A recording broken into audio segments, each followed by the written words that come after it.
Hello students and welcome to online tutor. Online tutor में आपका स्वागत है और यदि आप मेरे चैनल में पहली बार आए हैं तो इसे सब्सक्राइब करना ना भूलें। अभी हम कर रहे हैं एक्सरसाइज 3.2 के क्वेश्चन 3 का फिफ्थ पार्ट और फिफ्थ पार्ट में इन्होंने पूछा है a fraction becomes 9/11 if 2 is added to both numerator and denominator. If 3 is added to both the numerator and denominator it becomes 5/6। Find the fraction. तो fraction क्या होता है?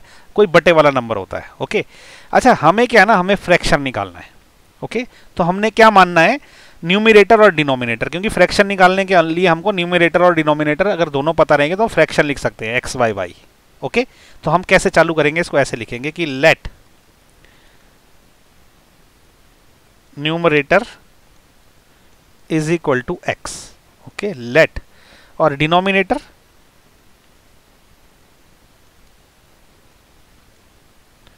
Is equal to Y. ठीक है, न्यूमरेटर x हो गया, denominator y हो गया। तो फ्रैक्शन क्या होगा? फ्रैक्शन हो जाएगा x अपॉन y, क्योंकि फ्रैक्शन क्या होता है, न्यूमरेटर अपॉन डिनोमिनेटर। ओके, अब हम बनाएंगे इक्वेशन ये वाली स्टेटमेंट और ये वाली स्टेटमेंट से। ओके, तो ये क्या बोल रहा है, देखो अगर न्यूमरेटर और डिनोमिनेटर में दोनों में 2 ऐड कर देंगे तो फ्रैक्शन क्या है, 9/11 हो जाता है। तो अब क्या हम क्या करेंगे, x मतलब न्यूमरेटर में 2 ऐड कर दिया, डिनोमिनेटर में भी 2 ऐड कर दिया, तो ये फ्रैक्शन कितना बन जाएगा, 9/11। ओके, तो इस स्टेटमेंट से हमने ये इक्वेशन बना दी। इसको अब थोड़ा सा ना सिंप्लीफाई कर लेते हैं। ये क्रॉस मल्टीप्लाई करेंगे, 11 इधर आ जाएगा तो ये हो जाएगा 11 इंटू एक्स प्लस 2 और 9 वहां चला जाएगा तो ये y प्लस 2 9 से मल्टीप्लाई हो जाएगा। ओके, हमने ये क्रॉस मल्टीप्लीकेशन कर लिया। अब इसको सॉल्व कर लेते हैं। 11x प्लस 22 ये हो जाएगा 9y प्लस 18। ओके, तो अब ये क्या करेंगे, y यहां ले आऊंगा मैं और 22 वहां ले चला जाऊंगा। ओके, तो क्या हो जाएगा, ये 11x minus 9y this is equal to 18 minus 22। Okay, ये वहां जाके माइनस हो गया और ये यहां पे आके माइनस हो गया 9y। तो अब ये क्या बनेगा, 11x minus 9y। Okay, this is equal to 18 में से 22 गए तो ये -4 रह गया हमारा। तो अब ये इक्वेशन 1 बनी है। ओके, तो ये याद रखिए आप, हमारी ये बन गई इक्वेशन 1। अब हम क्या करेंगे, इक्वेशन एक और बनाएंगे, इक्वेशन 2। वो कैसे बनाएंगे, अब हम ये वाली स्टेटमेंट यूज करेंगे। ये क्या बोल रहा है कि if 3 is added to both the numerator and denominator it becomes 5/6। मतलब फ्रैक्शन के न्यूमरेटर में, तो न्यूमरेटर क्या है, x है, इसमें अगर 3 ऐड कर दिया और डिनोमिनेटर में भी 3 ऐड कर दिया तो ये कितना बन जाता है, 5/6 बन जाता है।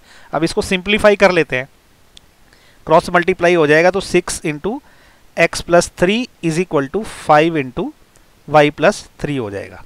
तो इसको सिंप्लीफाई करते हैं, ये हो जाएगा 6x plus 18 is equal to 5y plus 15।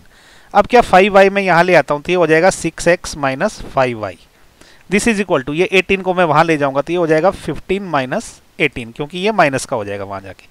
तो अब क्या हो जाएगा, 6x minus 5y this is equal to 15 में से अगर 18 चले गए तो ये हो जाएगा आपका -3। ओके, तो ये वाली जो है ना, ये इक्वेशन 2 हो गई अब। ओके, बस इस क्वेश्चन में और दूसरे क्वेश्चन में यही फर्क था कि यहाँ इक्वेशन निकालने में थोड़ा सा ज़्यादा टाइम लग गया। ओके, तो अब ये हमारी इक्वेशन 1 है, इक्वेशन 2 है। तो अब हम इसको क्या करेंगे, सब्स्टिट्यूशन मेथड से सॉल्व करेंगे, जैसे कि हर बार करते हैं।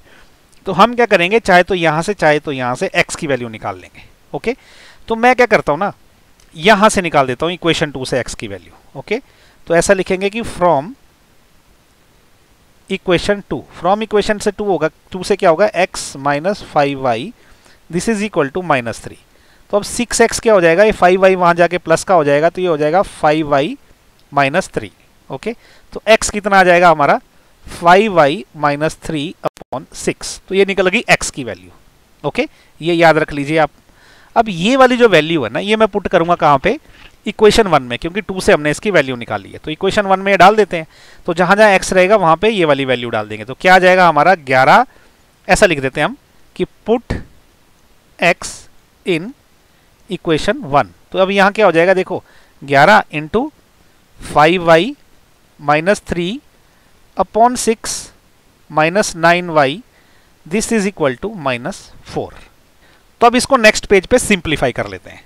अभी मैं सिंप्लिसिटी के लिए उसको फिर से एक बार रिपीट करके लिख देता हूँ, ये वाला 11 into 5y minus 3 upon 6 minus 9y this is equal to -4। Okay, अब इसको सिंप्लीफाई कर लेंगे, 11 को अंदर गुणा करेंगे तो ये क्या हो जाएगा, 11 गुणा 5 होता है 55, तो ये हो गया 55y minus 11 3 33 33 divided by 6 minus 9y, this is equal to -4।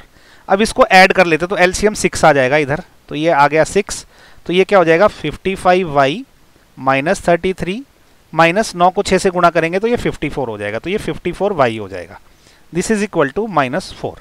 अभी क्या हो जाएगा 55y और 54y, ये हो जाएगा y, ओके, माइनस 33, ये क्या हो जाएगा, ये 6 वहां जाके गुणा हो जाएगा, तो ये क्या हो जाएगा -4 इंटू 6, ओके। तो y कितना हो जाएगा, -4 इंटू 6 कितना होता है -24, ओके, और ये 33 वहां जाके प्लस का हो जाएगा, तो ये +33 हो जाएगा। तो यहाँ से y की वैल्यू क्या आ जाएगी 24 और 33, मतलब 33 प्लस का है, तो 33 से अगर 24 गए तो 9 रह जाता है, तो ये आ गई हमारे पास y की वैल्यू, ओके। तो देखिए भाई हमारे पास क्या है, y की वैल्यू 9 आ गई है, ओके। तो अब हम y की वैल्यू क्या करेंगे, या तो इक्वेशन 1 में डालेंगे, ओके, देखिए ये इक्वेशन 1 है, या तो इक्वेशन 2 में डाल देंगे, या तो यहाँ भी डाल देंगे, कहीं पे भी डाल दो, वहां से क्या है x की वैल्यू आ जाएगी और वो हमारा x की वैल्यू रहेगी। तो हम क्या करते हैं यहाँ पे डाल देते हैं, ओके। तो ये क्या है x is equal to 5y minus 3/6, तो क्या होगा x is equal to 5y minus 3/6 है, हम इसमें डालते हैं y की वैल्यू, तो ऐसा लिख देते हैं put y in following, okay, मतलब इसमें हम y डालेंगे, तो इससे x क्या आ जाएगा, x is equal to 5 into y की वैल्यू क्या है 9 है माइनस 3 डिवाइडेड बाय 6, तो x क्या हो जाएगा, देखो 9 पंजे कितना होता है 45, मतलब ये हो जाएगा 45 माइनस 3/6, तो x क्या हो जाएगा 45 में से 3 चले गए तो 42 रह गया /6, तो यहाँ से x की वैल्यू क्या आ गई 7 आ गई, ओके। तो देखो अभी हमारा आंसर क्या आ गया, हमारे आंसर में x इज इक्वल टू 7 है और y इज इक्वल टू 9 है, ओके, ये आंसर है हमारा, देखो यहाँ से। लेकिन हमें निकालना है कि हमें फ्रैक्शन निकालना है, तो इसका मतलब क्या हो गया कि देयरफॉर जो फ्रैक्शन है, fraction this is equal to x upon y and this is equal to what, x क्या है 7 है, y क्या है 9 है, तो 7/9, तो ये है हमारा फाइनल आंसर, ओके। तो उम्मीद कर रहा हूँ आपको मेरे वीडियो पसंद आए, अगर पसंद आए तो उनको लाइक शेयर और सब्सक्राइब जरूर करें। कुछ डाउट है तो नीचे कमेंट करके मेरे से पूछें। तो नेक्स्ट वीडियो में हम करेंगे क्वेश्चन 3 का पार्ट नंबर 6, जिसका कि लिंक आपको नीचे डिस्क्रिप्शन में मिल जाएगा।